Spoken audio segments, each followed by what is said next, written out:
we created the trends or we forecasted. No one told us what they'd be because we worked 6 months in advance. I remember at the time Amythhyyst saying, you know, I want her to be in Indian clothes, but think of something different. And I kept thinking, like, what would that different thing be?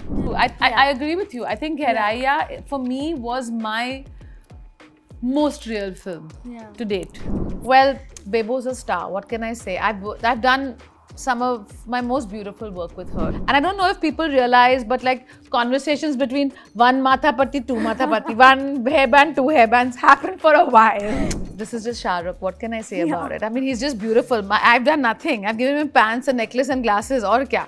The rest is all him. Styling is a team effort, okay? It's hair, makeup, celebrity, fashion.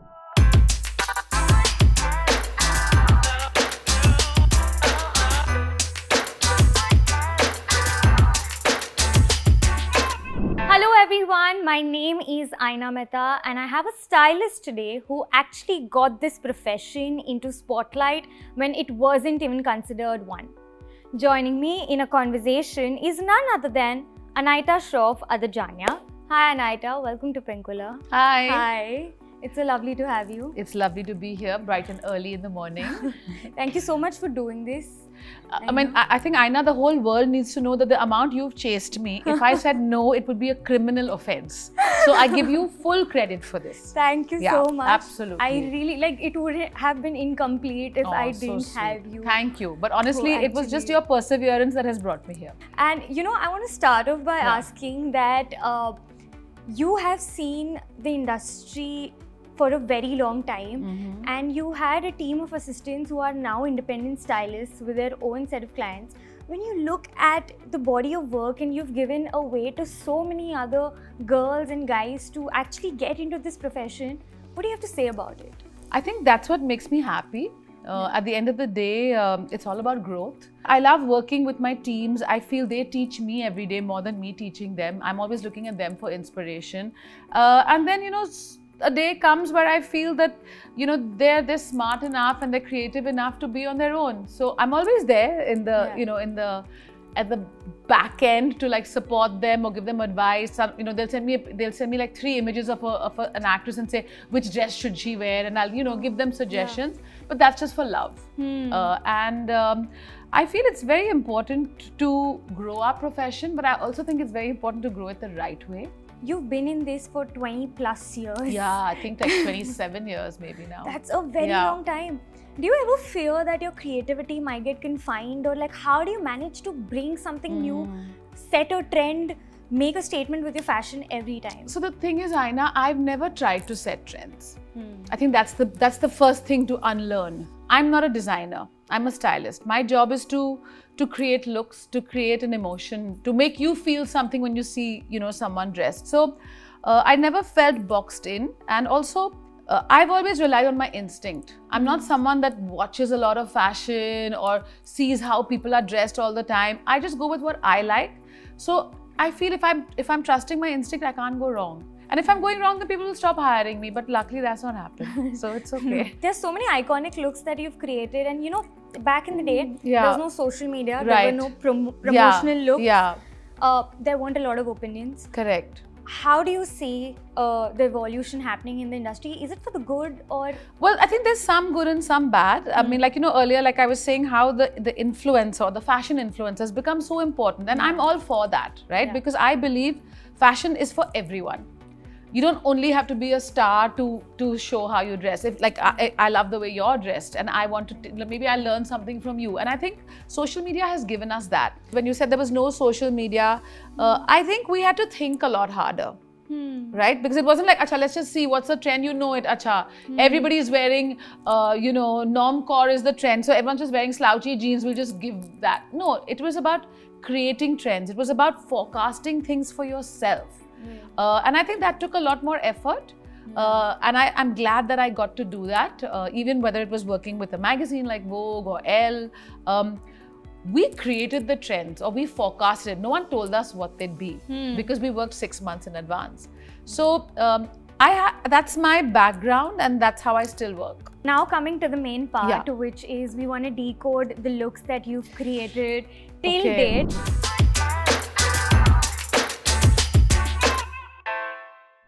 So I want to start off by talking. You did the Doom series. Yeah.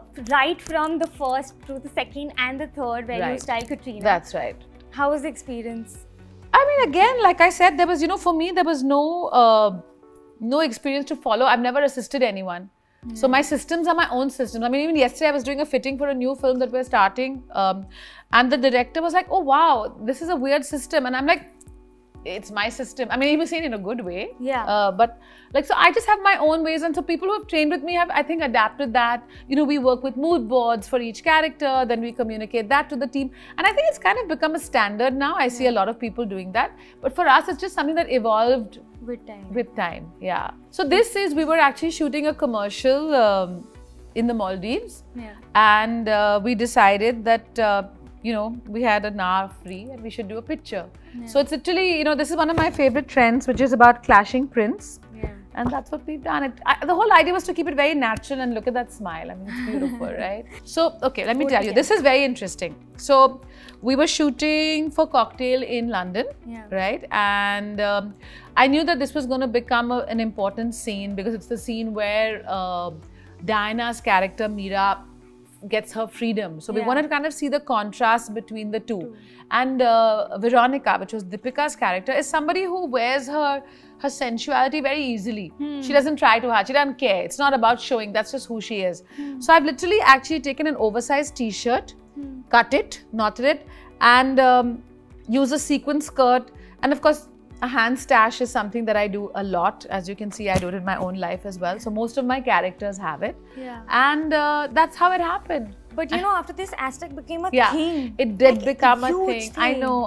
And also, this whole thing for me was about being, even in Dhoom, like when you see Hrithik's character, or even John in the first one, I like things to not fit so well. I don't like things to feel perfect. I think perfection is boring. For me, imperfection is very attractive. So even with the way I use clothes, it's always like a little anti-fit. It's like, washed out. Like you wouldn't imagine someone wearing a faded men's t-shirt to a party. But for me, that's what excites me. And then again, you'll see there's no accessories here. So it's all about balance. And I think that's what makes her slightly rebellious and cool. This actually, this look for Deepika in Love Aaj Kal is very interesting. Because I remember at the time Amythhyyst saying, I want her to be in Indian clothes, but think of something different. And I kept thinking, like, what would that different thing be? So actually what she's wearing is dresses with churidars. These are bohemian dresses, okay, with, like a lot of tie-dye and then a little bit of embroidery detail. It's not meant to look Indian.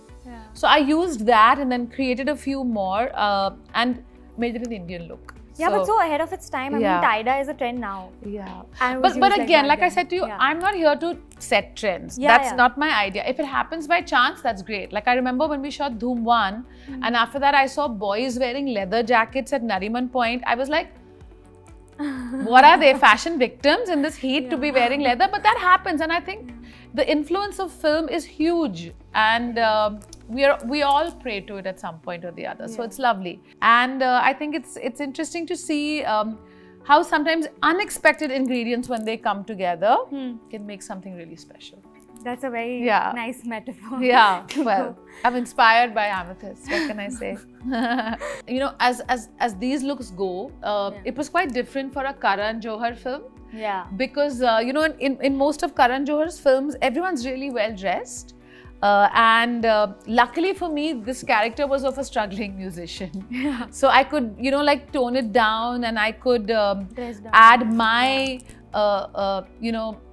like I said, my grunge elements, my streety elements. So like even when you see here, like it's just I think it's just a t-shirt, a shirt and a scarf, but everything's like faded and worn out. And I mean, he's so handsome that he just made it look better, right? Everything better. So yeah, it was very easy. Of course, for some of the songs, we did have statement jackets because that's what my Karan loves. So we did that. But I think overall, his character, did you like it? Yeah. I loved it. Throughout the film. Yeah. Ranbir brought a lot to the character. And now Alia, even Dear Zindagi looks, her, it was a complete different vibe. Like very Goan, Boho. Yeah, very Prince. Bohemian, very bohemian. but it's a measured bohemian. It's not like, chalo, layered skirts, ye wo. It's measured. It's how a real person. So I think what I try to do is to bring a very strong sense of reality into my styling. I don't like to do things like, for me, when you see a film, I think it's important that you believe that's how that person dresses. You don't think, arey, nice shirt. Later, like you can analyze it from a fashion perspective, but I think it's not important. My job is to make you feel that's exactly how this person dresses, and you know, they've just pulled it out of their wardrobe and they want it and they've come. That's the idea. So I think with Year Zindagi, again, the accessories, you know, layering, jewelry, and just keeping it free. And even I think this is what's important in this film, if you notice, is that there's a very fixed palette. Like we worked with very muted colors, and I like that a lot. So even within the scene, very closely with Gauri and the DOP to like make sure only one color popped, not everything. So it was a collaborative effort, and yeah, it was great fun. I loved working on this film. You know, like you said, like it's so important to sort of connect with the audience and be more real with the fashion. I felt that with Gehraiyaan. Because each look, her athleisure looks, it's something I could wear. The one that she wore at the yacht, the kaftan, the tie-dye. And I totally feel like now it's a coincidence that we're coming to that. But yeah, it's true. It's true. I agree with you. I think Gehraiyaan, for me, was my most real film to date. I mean, I think like, even for me as a person, you evolve with every film you do, right? You learn from your mistakes, or you learn what worked and you try to push that. With Gehraiyaan, I felt I knew all of them.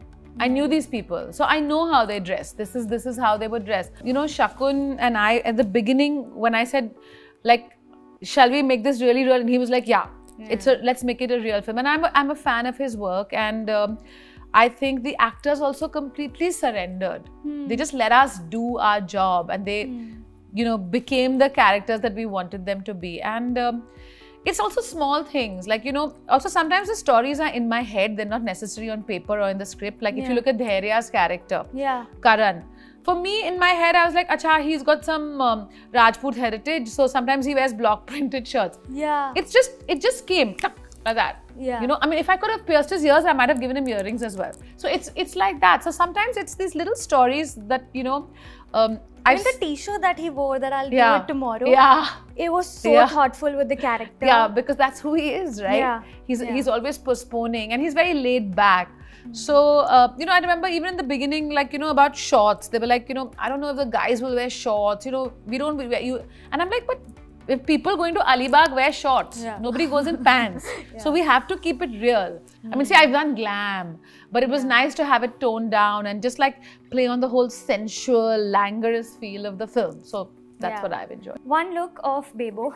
Well, Bebo's a star. What can I say? I've done some of my most beautiful work with her. I mean, I remember, I mean, this of course was, it needed nothing. It just needed her and the dress, see? It's just, that's just it. She needed nothing. She just made it look so amazing. And also again here, you know, I want to, you know, stress on the fact that styling is a team effort, okay? It's hair, makeup, celebrity, fashion. It's not just us. Yes, we direct everything, but everybody has to do their job well. And I think for me, like if you look at it here, the hair and makeup make it cool. It was all about, okay, she's wearing a gown, but everything else needs to be like, I don't care. I just woke up and got here, you know? And I think for me, it's that kind of combination that's exciting. And I think her confidence is just unbelievable. So she just owns whatever she wears, and I love working with her. So coming to your upcoming films, you're styling Alia and Ranbir? And Ranbir, for Brahmastra? Yes. So I guess, yeah, this is more promotions for Brahmastra. So this one in particular is, I guess, you know, you've seen our film and you've seen that there's a lot to do with fire. So this is my tribute to fire. She's there, flaming hot and beautiful. And I guess this is just a cool look from a young Indian designer. And I think it's maybe my tribute to ice. I don't know. Yeah. So you posted this picture on your Instagram and it literally broke the internet. It did the rounds. What do you have to say about this? So actually, this is just Shah Rukh. What can I say about it? I mean, he's just beautiful. I've done nothing. I've given him pants, a necklace and glasses. Aur kya? The rest is all him. But you know, I am, I guess, one of the biggest Shah Rukh's fans, personally as well as an actor. And I think I saw him somewhere and I felt like he was looking so good that his manager Pooja and I discussed, and I said, listen, why are we wasting him looking so good? Let's shoot him. So he was like, oh, you girls, and you know, whatever. He's very shy actually. Yeah. And we were like, let's just do it, and it happened. Yeah. So we just literally went to his house and shot for a day, and there are many more amazing images. This is just one of them. I can't wait. Yeah, and I feel like the energy on that day was just incredible, and he's just gorgeous. Yes. So yeah, easy. Good day at work. I want to end this by talking about when you styled the beautiful bride, Katrina. And I'm sure it must be so special for you to do that. It was very emotional for me because Katrina's not just a client, she's a friend. Yeah. And I know that this was a very, very special day for her. And I don't know if people realize, but like conversations between one matha patti, two matha patti, one hairband, two hairbands happen for a while. It's a lot of prep. It goes on for months before the wedding. Yeah. And I have to say, I really enjoyed it. Also, again, working with such brilliant people like Sabyasachi, our makeup and hair team. It's honestly like a family. It's like a family getting their sister, you know, ready for a wedding. And I think what they did was very special because their wedding was a phone-free wedding. Yeah. And everybody had the best time ever. You know, nobody was posing. You know, everyone was just chilled. But yeah, I mean, coming to the fashion, of course, working with a legend like Sabya is always a pleasure, and it also helps you to push each other. Yeah. Like, you know, you can say, no, I think we should try some more color, and then he holds you back and says, I think these earrings are fine. So it's a fun thing, and I love styling weddings. And I think people think I only style brides, but I love styling grooms just as much.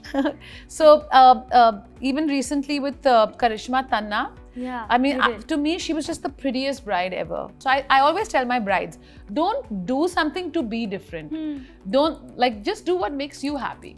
And I think, yeah, that's what works. Before we let you go, there's a small segment that we're doing. Okay. It's called No More Breaks Allowed.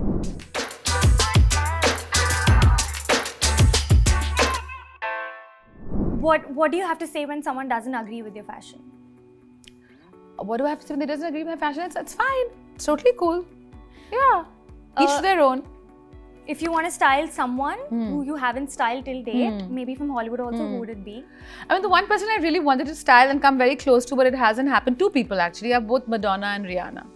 Okay. It came very close and then shoots got cancelled. And a memory that, you know, a favorite project that you worked on till date in your career that you just can't get out of? You know, I think a lot of us talk about this, like especially when we were even shooting Gehraiyaan, Deepika and I were chatting about what an amazing time we had when we were making Cocktail, you know, because it was the first time we were all just hanging out. And I think a similar feeling happened on Gehraiyaan. So I think those two as shooting experiences have been very special. What do you think is the hardest thing about styling? The hardest thing about styling is not having enough time. So very often people are like, oh, I have to go an event in 3 days, or ye song karna hai, haan, ek week mein ho jayega. And it's like, there's no time to, you know, introspect, to think about things. There's no time to get some proper embroidery done. So everything's rushed. So that's a bad part of styling. Who do you think needs to change their stylist? Me. I think I need a stylist, not change one. I don't have one. I don't think anyone needs to, you know, honestly, I don't believe in good style and bad style. No. I believe you either have style or you don't. And it doesn't have to be what fits into your definition of what is good. As long as that person is happy, I think they're very stylish. So for me, it's about confidence, it's about good manners, basic hygiene. That all leads to good style. So I don't think anyone has bad style. But if you ask me if I want to make over people, there are lots. What's your go-to outfit? My go-to outfit is always starts with jeans. It usually is just a white ganji and chappals. Yeah. But because I was meeting you, I put on a new black shirt and sparkly shoes. Yeah. So yeah, my go-to outfit is always jeans and a t-shirt, jeans and a ganji. What is that one item in fashion that you can't step out of your house without? A big bag. A tote. Yeah, I'm obsessed with a big bag. In my big bag is a small bag. And I don't know, I leave the house like I'm not coming back maybe for a few days. Yeah. And I'll tell you a bizarre thing. So actually when COVID hit us, I went to my home in Alibag for a weekend. Yeah. And even for a weekend, normally I take a big bag of things. And this time I was like, you know, Anaita, you've got to be a little more minimalistic. And I took very few clothes and then I lived there for 7 months. Whoa. So it doesn't work in my favor. Yeah. Like when I think I'm going to need stuff, I don't have it. So, but yeah, always a big bag. If there's one color that you could wear for the rest of your life, which would it be? If I was slimmer, it would be white, but I think I'd have to say black. Black. Yeah, I mean statement color. Easiest. Yeah. And forgiving. And one accessory that you always have, no matter what. I mean, I don't take these off. Yeah. So I guess it would be my wrist stack. I take everything else off. Oh, you don't? No, at all? Never. I just take this off at night. These don't come off. Oh. So I guess, yeah, even when I die, this will be there. Okay. Yeah. What's been the most challenging project you've worked on? I think a lot of the films that I work on are challenging in different ways. So I'll give you a few examples. So for example, when we worked on Dhoom 1, there were no brands in India. Everything had to be made, or I remember, you know, going shopping to Singapore, or, you know, somewhere, or Thailand to buy clothes, stuff like that. And reaching there and realizing that Abhishek's size and John's size doesn't exist in the Asian brands. So there was a lot of learning for me along the way. Right. Even like, say a film like Dhoom 2, or was it 3? Sorry, 3, where Katrina plays a performer. Yeah. So I had, the clothes didn't have to only look good, but they also had to be comfortable for her to dance and do aerial acts. So there are a lot of challenges in that. For me, bizarrely, I've worked on so many action films in my career, which it's not something I watch. So it came from my own head, but we had to learn about duplication. And so every film brings its own challenge. Right. I don't think any film has been particularly tougher than the other. But if I were to say the film where I pushed my fashion side the most, it would be Cocktail. Because I think even though the Dhooms were cool, Cocktail really pushed the envelope on that edgy street style coming into mainstream cinema. So yeah, but it wasn't hard for me. I just had to be fashion forward at that time. Right. Yeah. What is a big no-no for you in terms of fashion? Personally? Personally. Or even if you want to style someone, if that's separate. No. So see, for other people, I have no no-nos. Okay. But for yourself? But for myself, I think it would be PVC. I don't think I would wear PVC. So they're not no-nos in terms of never do it, but maybe just not do it for me. Right. Yeah. And I think the one big thing that I would like to see a lot more of in actors and actresses is that a lot more of their personality shows in the way they dress. They don't look like they're ripping off a supermodel or a runway show. Yeah. For me, I feel that's kind of slightly disappeared, and I would love to see that, you know, come back. Are there any 2 or 3 brands that you just love and love the collection no matter what they have in store? It's all seasonal. It depends on the season and what they are putting out there. But yeah, I'm sure you might be having a favorite brand. Not at all. You don't? No. No. Thank you so much, Anaita, for pleasure. doing this. It was great and absolutely an honor to talk to you. Thank you so much. That's very sweet of you. It was fun to go through all this. It was like quite a... nostalgia. Yeah, it was quite a memory, old, new, and you made me remember some lovely moments. So thank you. Thank you so much, and we hope to see you super soon, and can't wait for the looks that you've been Lots more coming. Thank you. See you. Hey, if you like this video, like, share or subscribe to Pinkvilla.